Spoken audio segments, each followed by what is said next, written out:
Hello, YouTubers. I hope everyone is having a great day so far. After tons of stalling due to the troubles going on at the ports in California bays, she's finally arrived to me. Sideshow's Catwoman premium format figure. Now, this is the exclusive edition, which is still available on Sideshow's website. We're going to be doing an unboxing today. So, the dimensions on the product box are 14 inches in width, 20 inches in height, and 13.5 inches in depth. The art we see here has been done by Stanley Lau. Sideshow was also selling a limited art print of this, but it has long been sold out.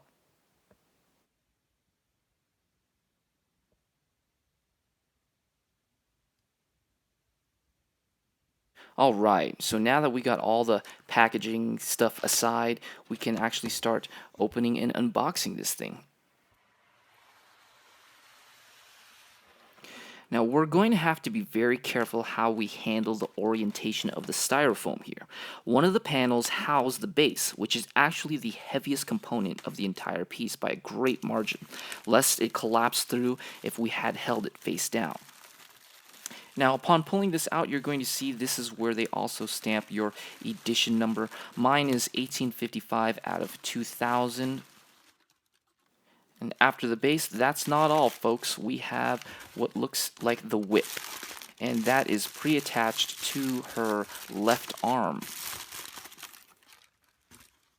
So that's going to be it for the outside panel. Now we can get into the guts of the styrofoam.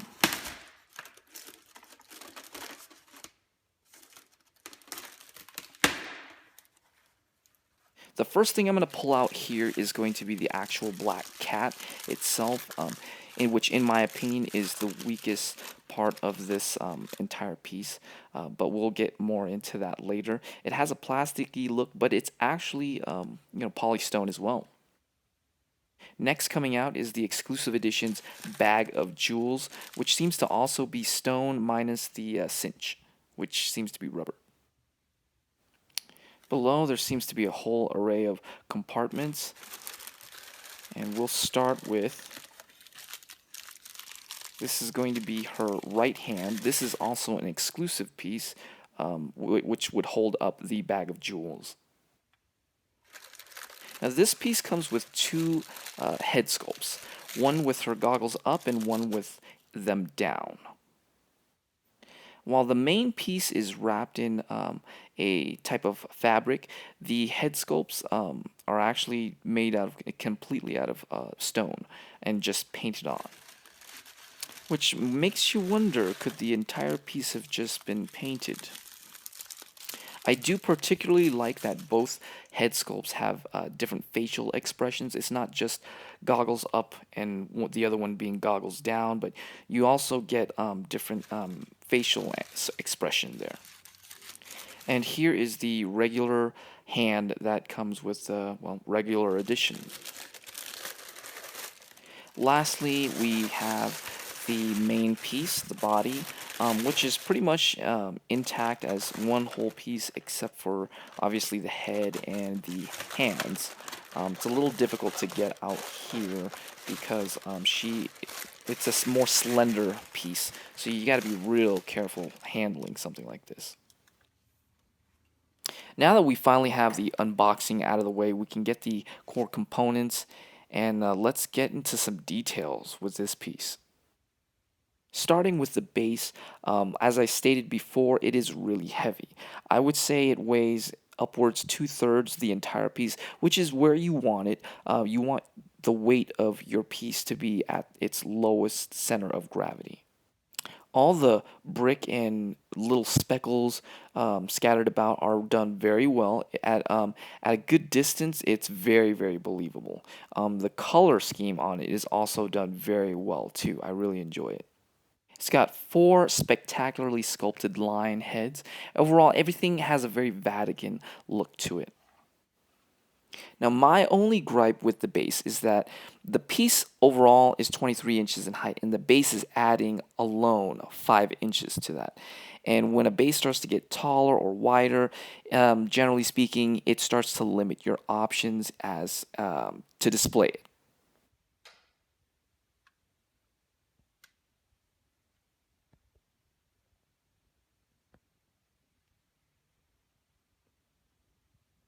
Attached to her left wrist and actually unremovable is the whip.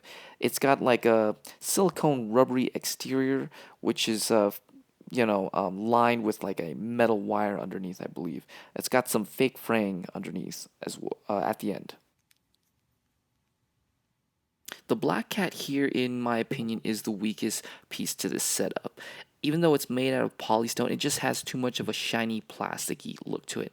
Of course, I don't expect to them to have put in a furry creature, but it's just a weaker display option. And of course, you could opt to leave it out of the display entirely.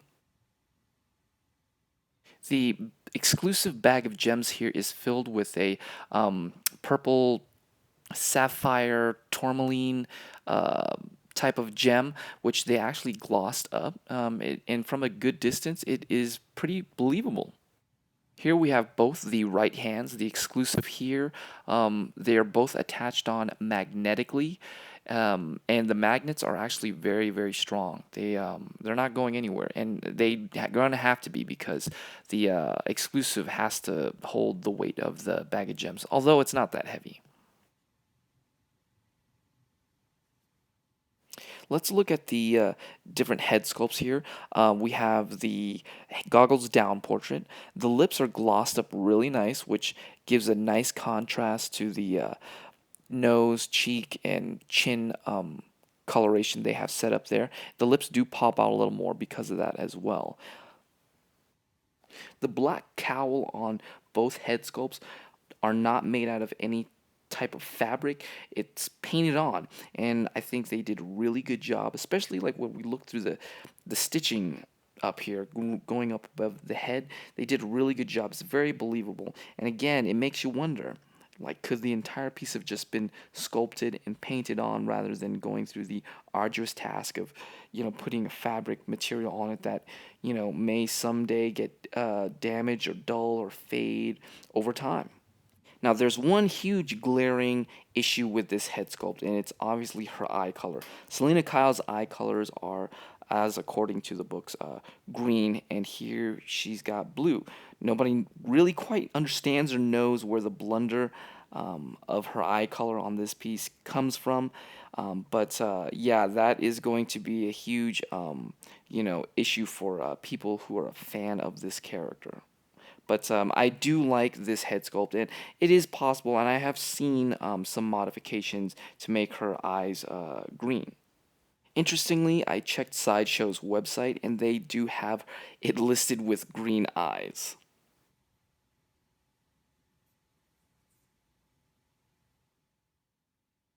And here is the main body. It's really strange that I've read on the forums and actually have seen pictures that they painted on her nipples underneath. And I actually seen some videos from other users on YouTube that modify their pieces and whatnot actually show that off. So it has been confirmed to be true. Here, looking at the fabric, the reason fabric can be an issue on some pieces, like right there on her elbow, you can see that, there's some damage on the elbow. Just and over time, that could just get worse from the material being stretched out. The look of having materials on these figures look better, but for the long term, it might not be the best idea.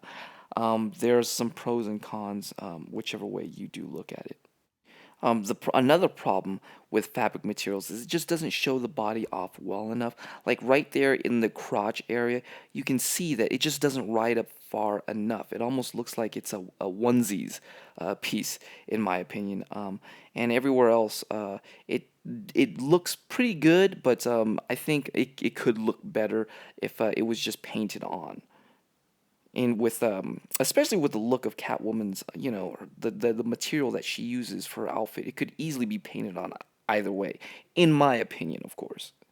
The boots at the very bottom are sculpted and painted. They are not of the same material.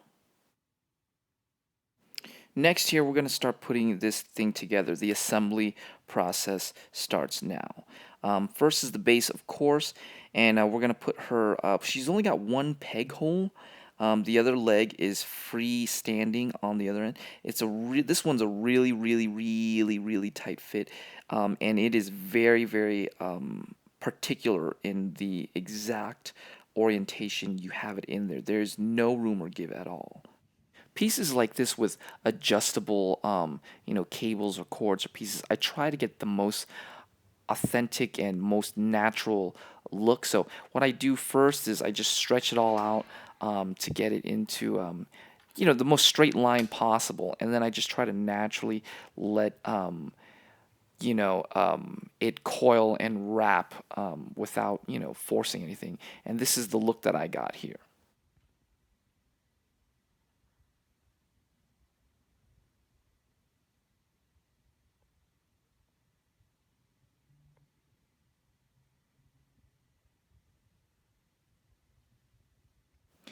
Next, we'll do the exclusive hand with the exclusive handbag of jewels.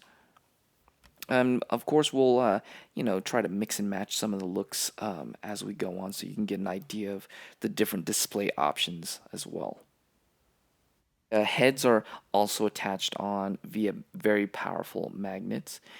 And here's my favorite cat.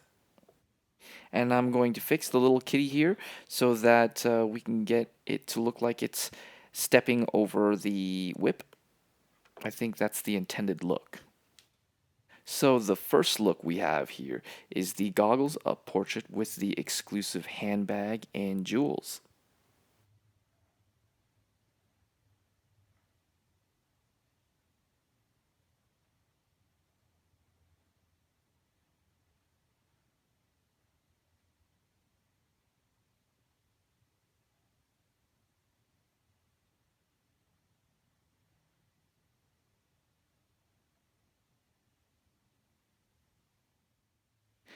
The next look is going to be the goggles down with the regular hand, which I actually prefer now that I actually see it. Anyways, so now that we have it all together, this is actually now one of my favorite pieces. I love this piece. I think it looks amazing. I think the execution was done very well. I do have some worries with the material of it tearing and ripping over time, but it just looks so good now, for now, at least in the moment. The different display options are nice. The cat, I'm not too crazy about, like I said, and the base is a little too big, but I think this is the Catwoman to own if you are a fan of the character. And Sideshow still has the exclusive up for sale. It retails for $3.99 on their website. And yeah, so that's going to be it for this video, guys. Thanks for watching. I appreciate it as always. Liked the video if you liked it. Dislike it if you didn't like it, which I hope you didn't. I have plenty more on the way. I'm actually a little backed up right now because the pieces are finally trickling in. Subscribe if you want more stuff, and stay tuned. I appreciate it, guys. Thank you so much. See you again very soon.